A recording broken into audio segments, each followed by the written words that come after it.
विमल पोलो जोबा केसरी, हर पल मनाओ केसरी त्योहार। मनोज शर्मा, ये तो और भी बड़ा कंसर्न है कि अदालतें दरअसल ताकत और सत्ता के सामने क्या सरेंडर्ड दिखाई दे रही हैं। पीड़िता कह रही है कि दिल्ली से ट्रांसफर कर दो केस, क्योंकि दिल्ली में बीजेपी की सरकार है। पहले यूपी से ट्रांसफर किया गया क्योंकि यूपी में बीजेपी की सरकार थी। तो और डेंजरस पैटर्न हम देख रहे हैं। मैं हैरान हूं कि मैं ये कह रही हूं कि भारत में जितने राज्य और जितने केंद्र शासित प्रदेश हैं, वहां अगर एक पार्टी की सरकार बन जाए तो उन्हें खुली छूट मिल जाएगी कि भाई आप गैंगरेप करो, बलात्कार करो, चोरी करो, डकैती करो, छूट जाओगे। मैं दो तीन बातें करना चाहता हूं। मेरे जो अधिकार हैं वो as a citizen of India है, भले ही मैं आदमी हूं या औरत हूं।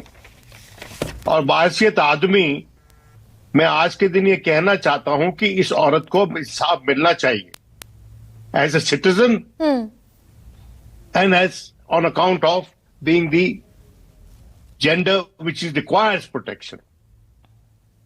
देखिए, मेरी बात सुनिए।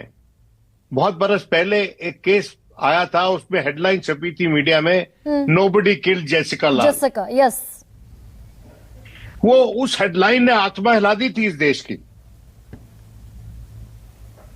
और मैं समझता हूं हमारा जो मीडिया, बदजात मीडिया हमारा, ये सिर्फ मिडिल क्लास के लिए बोलता है,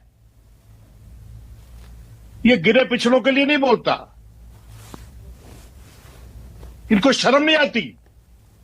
आप मुझे एक बताइए, एक आज के दिन एक अखबार बताइए जिसकी स्क्रीमिंग हेडलाइन हो आज के दिन, और एक बड़ा अखबार जो कि वो मतलब उसकी तो मतलब बड़ी तारीख है इंसाफ के लिए लड़ने की, उसने तो खबर भी नहीं लिखी है सेनगर की।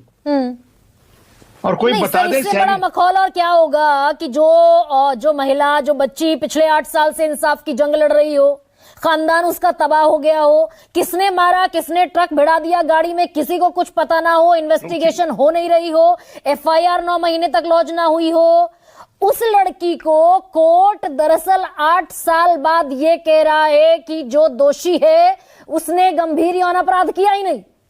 यहां पर अब आते हैं जस्टिस मित्तल जो कह रहे थे, जस्टिस साहब, don't teach us the hierarchy of courts,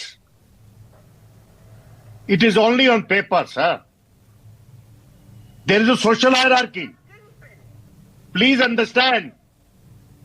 Sengar साहब, अब मैं साहब कह रहा हूं क्योंकि अभी तक पूरी तरह से कॉन्विक्ट नहीं हुए हैं। मैं ये कह रहा हूं कि किस समुदाय से आते हैं वो और क्यों प्रोटेक्शन है उनको,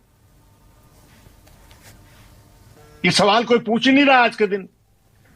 उनकी अपनी एक हैसियत इस बात से भी है कि वो इलेक्टेड रिप्रेजेंटेटिव थे एक पॉलिटिकल पार्टी के जो वहां सत्तारूढ़ थी, और एक ऐसे समुदाय से आते हैं जिसका बड़ा वर्चस्व है उस स्टेट में, और जिनके खिलाफ कोई भी पेशरफ, कोई भी मूवमेंट ऑफ जस्टिस मुश्किल है। पर आपने एक बात की शुरुआत की थी, आपने अपनी बात की शुरुआत की थी कि इस पीड़ित को न्याय मिलना चाहिए।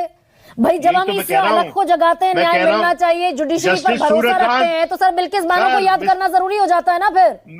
मिस्टर जस्टिस सूर्यकांत ना, हाँ, should take suo motu notice of this case। भाई सर, लेकिन मेरे सामने एग्जाम्पल है बिल्किस बानो का, उसको सामने रखना भी तो जरूरी है। 11 आरोपी थे, दोषी सिद्ध हो गए, कानून बदल दिया गुजरात की सरकार ने, सारे बरी हो गए, फूलमालाएं पहनाई गई स्टेज पर बुलाकर। किसने मारा, किसने गैंगरेप किया, किसने 3 महीने की बच्ची को पीट पीट कर मार दिया। सरकार के साथ मिलकर कानून बदला। एक minute Garima, let's keep the argument on the right track. हाँ, मैं ये कह रहा हूं कि बिल्किस बानो का केस हमारी आत्मा हिलाने वाला केस था, वो भी आत्मा हिलाने वाला केस, और जेसिका लाल वाला भी आत्मा हिलाने वाला केस। तो कहाँ इंसाफ मिला फिर? और जो मैं ये कहूं, इस नाबालिग को इंसाफ मिलने की उम्मीद है, कहाँ मिला पिछले केसेस में इंसाफ? अरे वहां जो मैं यही तो कह रहा हूं कि इस देश में मिला इंसाफ, पर उन लोगों को मिला जो मिडिल क्लास से हैं, जो आर्टिकुलेट क्लास है इस देश में। अच्छा, जो बोलती है, जिसकी आवाज दूर तक जाती है, जिस क्लास से मित्तल साहब आते हैं, जस्टिस मित्तल आते हैं, मैं आता हूं, आप आती हैं, सुप्रिया आती है। लेकिन जो पिछड़ा हुआ है, जिसको धरने पे बैठना पड़ता है ठंड में इंडिया गेट पे, बावजूद इसके कि उसके खिलाफ अन्याय हो रहा है, हाँ।